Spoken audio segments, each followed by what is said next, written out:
Hi everyone, I am Andy. Welcome to Andy's Mindscape. Today we dive into a bizarre 25-year-old mystery, Alyssa Turney's disappearance. This case has exploded across American social media. Why is a nearly 25-year-old disappearance being discussed by everyone? The reason is quite simple. In August 2020, a major breakthrough occurred. Someone was finally officially indicted for this crime. Though the legal trial is currently ongoing, the evidence seems overwhelming. Today, we will explore the tragic Alyssa Turney case. Before we get into the details, we must understand the Turney family. This household was composed of 7 different people. The family consisted of Michael Turney, his wife Barbara, 2 daughters, and 3 sons. It was a complex, blended family. Barbara and Michael were married later in life. Together, they had only one biological child, a young daughter named Sarah. The older daughter, Alyssa Turney, was Barbara's child from a previous marriage. She was not Michael's biological daughter at all. The 3 sons in the house were Michael's children from his own previous marriage. Blood relations were quite sparse here. Tragedy struck the family early. When little Sarah was only 4 years old, her mother Barbara passed away from cancer. Now, imagine the impact of Barbara's death. Her passing left a massive void, especially for her eldest daughter, Alyssa. From a cold, realistic perspective, Alyssa became an outsider. Without her mother, she had no blood ties to most members. Her only biological relative in the house was her little sister Sarah. The rest were step-parents or step-siblings to her. Making things worse, Alyssa had a rebellious streak.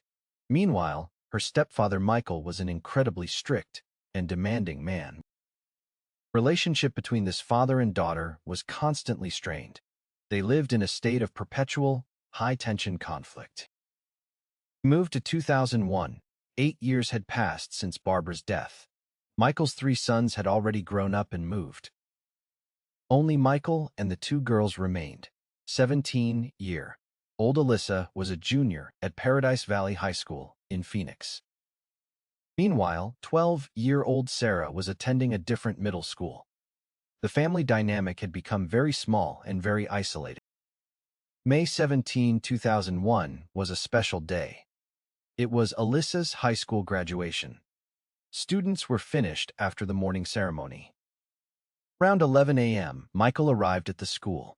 He picked up Alyssa and drove her back to their family home. Before leaving school, Alyssa made plans with close friends. They were supposed to meet later that night for a party. These students were excited to celebrate their graduation. But tragically, Alyssa would never make it to that evening celebration. What happened? According to Michael, she ran away. The story began during lunch, shortly after they arrived back home. Alyssa was now a high school graduate. Legally, she was an adult. She demanded more autonomy and more personal rights. She asked Michael to stop controlling her life. However, Michael refused to grant her the freedom she so desperately wanted. The disagreement quickly spiraled into a fierce argument. Finally, Alyssa ran to her room in a fit of pure rage. Michael claimed he wasn't worried. He was used to her outbursts. He simply ignored the situation and went about his day. Around 5 p.m., Michael drove to pick up Sarah. Sarah had been at a water park with friends all afternoon. They arrived home around 7 p.m. Michael and Sarah went to Alyssa's room, hoping her mood had finally improved. When they opened the door, Alyssa was gone. Her room, usually very tidy, was now a complete and total mess. Michael discovered a handwritten note on her desk. It was addressed to him and Sarah, explaining her sudden departure. The note said Alyssa was going to California. It also claimed she took $300 from Michael's own money. Neither Michael nor Sarah felt surprised. Alyssa had often threatened to live with her aunt in California before. Michael immediately called Alyssa's cell phone. To his surprise, the phone began ringing right there inside her messy room. She had left without her phone. Michael contacted the police. reporting that his daughter had officially run away. The police didn't take it seriously. Since she was 17 and left a note, they categorized her as a runaway. A week later, Michael told police Alyssa called. She supposedly said she reached California and was never coming back. Michael showed police phone records, but investigators remained passive, leaving the search entirely to the Turney family members. Later, Michael contacted the aunt in California. The aunt dropped a bombshell. Alyssa had never contacted her at all. Michael then traveled to California alone. He distributed countless flyers, but Alyssa seemed to have vanished into thin air. Months turned into years. In 2006, a murderer named Thomas Heimer claimed he killed a girl named Alyssa Turney. Police rushed to interview Heimer. However, they soon realized his story was a total lie. He was just joking. This joke actually saved the case. It forced the Phoenix police to finally re-examine the Alyssa Turney disappearance seriously. Detectives found two troubling facts.